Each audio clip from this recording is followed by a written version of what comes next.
ओए चाचा क्या है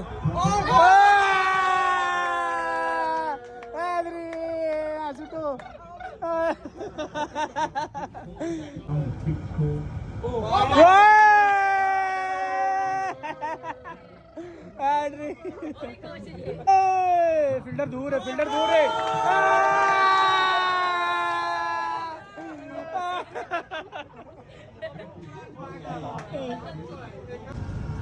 दो हो गया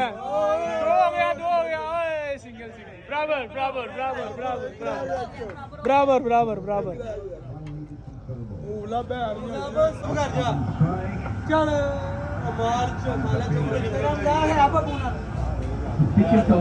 कोई गल नहीं स्कोर लेवल हो गया कोई गल नहीं स्कोर इज लेवल यहाँ पे विनिंग शॉट रिजवान खेलेगा लेट्स गो